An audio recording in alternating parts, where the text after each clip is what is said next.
তো আমার মাছগুলো ভাজা হতে থাকুক, উল্টে পাল্টে ভেজে নেবো ভালো করে লাল লাল করে। তো তোমরা দেখতে থাকো ভিডিওটা।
फ्रेंड्स देखते पेले आमार माछ भाजा कमप्लीट। तो आमी এই তেলটার মধ্যে যে বাড়তি তেলটা ছিল সেটার মধ্যে তেজপাতা আর একটু শুকনো লঙ্কা ফোড়ন দিয়ে দিলাম। তো এটা একটু পাঁচ ফোড়নটা যেহেতু আমার কাছে ছিল না, পাঁচ ফোড়নটা তোমরা দিতেই পারো, আমার কাছে নেই তো আমি দিইনি। তো এবার আমি দিয়ে দিলাম টমেটো কুচি, আর টমেটো কুচি দিয়ে রান্নাটা করবে দেখবে খুব সুন্দর খেতে লাগবে। তো টমেটো কুচিগুলো আমি সব দিয়ে দিলাম যেগুলো আমার কুচনো ছিল। তো এগুলো দিয়ে আমি কিন্তু একটুখানি ভেজে নেব ভালো করে, যাতে টমেটোগুলো একদম গলে যায় তেলের মধ্যে। তো তারপর দেখো আমি কি করছি। তো দেখো টমেটো কুচিগুলো আমার ভাজা ভাজা প্রায় হয়ে এসছে। তো আমি একটুখানি সামান্য জল দিয়ে দিয়েছি, কারণ টমেটোগুলো তাহলে ভালোভাবে গলে যাবে। এই দেখো আমার কেটে রেখে দিয়েছি ধনেপাতা। তো আমি এগুলো আমি যখন নামাবো তখন আমি দেবো। তো এই দেখো আমার রসুন বলছি পোস্ত আর সর্ষে বাটা আছে। তো এটা আমি বেটে রেখেছি একদম মিহি করে, শিলনোড়ায় বাটা আছে। আর এই দেখো আমি কিন্তু এটা ভালো করে কিন্তু নেড়ে নিচ্ছি। তো এটা নেওয়ার পরে আমি এবার সমস্ত কিছু গুঁড়ো মশলা অ্যাড করব, যেমন হচ্ছে হলুদ গুঁড়ো আর জিরের গুঁড়ো।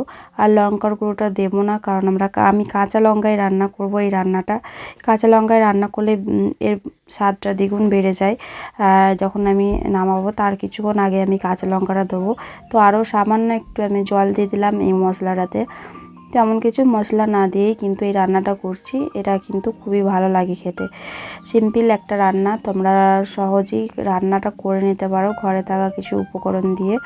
অবশ্যই ট্রাই করে দেখো বন্ধুরা, তোমাদের অবশ্যই ভালো লাগবে। আর যদি ভালো লাগে ভিডিওটা তো প্লিজ শেয়ার করে দিও। তো দেখো আমি হলুদ গুঁড়োটা দিয়ে দিয়েছি কিন্তু, তারপরে আর যা যা মশলা জিরের গুঁড়োটা থাকে সেটা জিরের গুঁড়ো, নুন একটু আমি দিয়ে দেবো।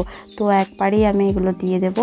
আর যেহেতু আমার ক্যামেরা ধরার মতো কেউ নেই, তো তোমাদের সামনে দেখাতে পাচ্ছি না যে কিভাবে কি দিচ্ছি। তো তোমাদেরকে বলে দিচ্ছি তোমরা এইভাবেই কিন্তু করে নিও। তো দেখো আমার নুনটা পরিমাণ মতো কিন্তু আমি একবারই দিয়ে দিলাম।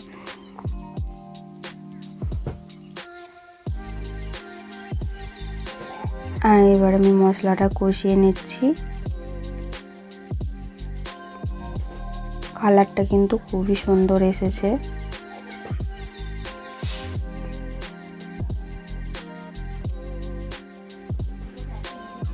তো এবার আমি দিয়ে দিলাম সর্ষে আর পোস্ত বাটাটা।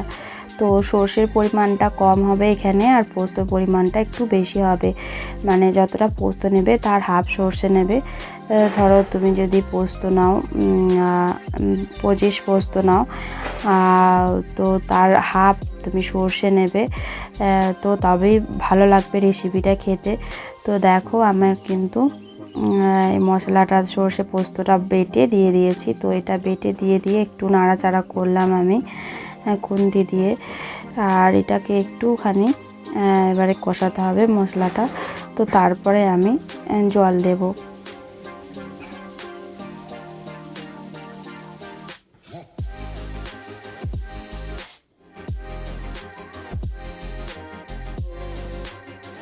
দেখো বন্ধুরা আমি কিন্তু জলটা দিয়ে দিয়েছি।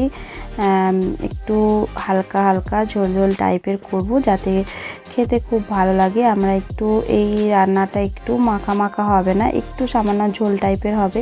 তো আমি কাঁচা লঙ্কা দিয়ে দিলাম আর ধনেপাতা কুচি দিয়ে দিলাম ঝোলটার ওপরে। তো এবার আমার এই ঝোলটা ফুটবে, তো ফোটার পরে কিন্তু আমি মাছগুলো দেব। তো এই দেখো আমার কিন্তু আঁচের উনুনে রান্নাটা হচ্ছে আস্তে আস্তে। তো আমার ঝোল কিন্তু ফুটে গেছে বন্ধুরা।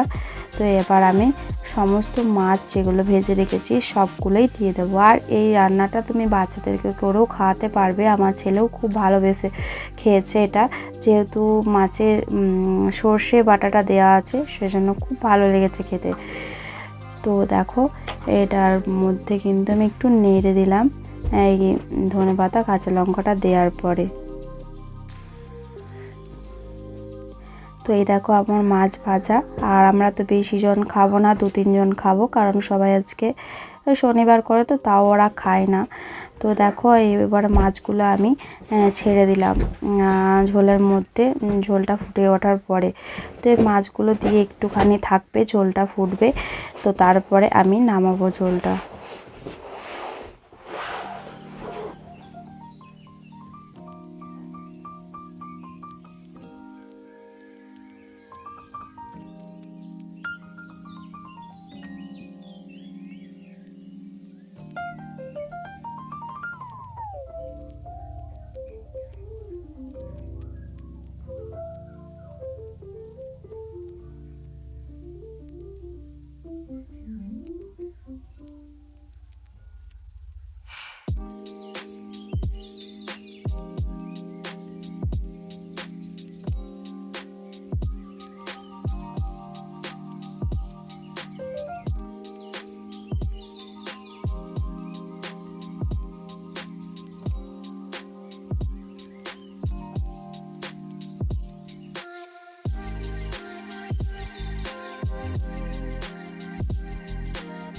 দেখো বন্ধুরা আমার কিন্তু মাছের ঝোলটা অনেকটাই মরে গেছে। তো এবার আমি কিন্তু এটা এবারে তোমাদেরকে দেখাচ্ছি কীরকম অবস্থায় আমি নামাবো। যে অনেকটা দেখেছো নিশ্চয়ই যে অনেকটাই জল দিয়েছিলাম। তো এবার আমি নামিয়ে নিলাম কড়াই থেকে। তো একটা বাটির মধ্যে আমি রেখে দিলাম। তো দেখো কেমন হয়েছে লুকটা অবশ্যই কমেন্ট করে জানিও। খুবই সুন্দর লাগছে কিন্তু দেখতে, খেতেও কিন্তু খুবই টেস্টি হয়েছিল। তো এবার আমি এইটা খেয়ে দেখবো যে কেমন হয়েছে। তো আমি ভাত নিয়ে বসে পড়েছি। তো এটা এবারে দেখো মেখে নিচ্ছি ভাতের মধ্যে, আর এক পিস মাছ নিয়ে নিয়েছি। এবার আমি মাখবো, মেখে খাবো। আর আমাদের রান্না হয়েছিল পালং শাক আর চাটনি আর মাছের ঝাল আর ডাল। তো সেসব দিয়ে আমি খেয়ে নিচ্ছি। সত্যি বন্ধুরা খুবই সুন্দর লাগছিল। যখন এক মুঠো ভাত আমি মুখে দিলাম, এত সুন্দর লাগছিল কি বলবো, অসম্ভব সুন্দর। তো তোমরা প্লিজ বানিয়ে খেও। আর ভিডিওটা ভালো লাগলে অবশ্যই শেয়ার করে দিও। চলো টাটা, বাই বাই।